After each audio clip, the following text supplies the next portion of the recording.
NDA కూటమి అంటేనే ఒక కుటుంబం లాంటిది. అలాంటి కుటుంబంలో చిన్న చిన్న పొరపచ్చాలనేవి తప్పకుండా ఉంటాయి. మన కుటుంబంలో కూడా ఎక్కడో ఒక చోట చిన్న చిన్న అభిప్రాయ భేదాలనేవి రావడం జరుగుతుంది. మరి అందరూ కలిసికట్టుగా ముందుకు వెళ్లాలని చెప్పి ప్రయత్నం చేస్తూ ఉంటే ఎక్కడో జరిగిన ఒక చిన్న పొరపాటుని అసెంబ్లీ సాక్షిగా బీజేపీ ఎమ్మెల్యే అయినటువంటి కామినేని శ్రీనివాసరావు గారు చిరంజీవికి జరిగినటువంటి అవమానం గురించి ప్రస్తావిస్తే బాలకృష్ణ గారు వెంటనే లేసి జరిగింది వాస్తవమే అని చెప్పి ఆయన చెప్పాలనుకుంది ముక్కుసూటిగా చెప్పడం జరిగింది. అంతే. ఇంకా ఆ విషయాన్ని పట్టుకుని వైసీపీకి చెందిన సోషల్ మీడియా ఏ విధంగా కులాల మధ్య చిచ్చు పెట్టాలని చూస్తుందో గత 4-5 రోజులుగా మనం చూస్తూనే ఉన్నాం.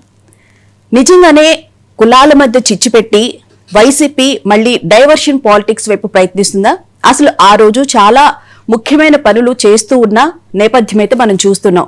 ఆ రోజు డిఎస్సికి సంబంధించిన 15,000 మందికి ఉద్యోగ నియామక పత్రాలు ఇస్తూ ఉంటే ఒక పక్కన ప్రభుత్వం దాన్నంతా పక్కన పడేసి దీన్ని బాలకృష్ణ గారు ఏదైతే మాట్లాడారో ఆ విషయాన్ని ఎలివేట్ చేయడానికి తీవ్రంగా ప్రయత్నిస్తూ ఉంది.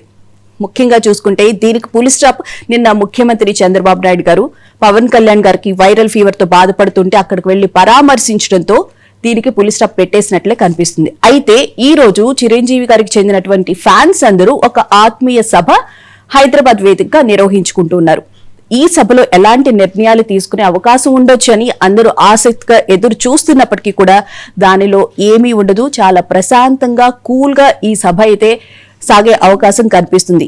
ఎందుకు వైసీపీ పదే కూటమి ప్రభుత్వానికి సంబంధించి అభిప్రాయ భేదాలు సృష్టించడానికి ప్రయత్నిస్తుంది అనేది ఇక్కడ ఒక పెద్ద క్వశ్చన్ మార్క్.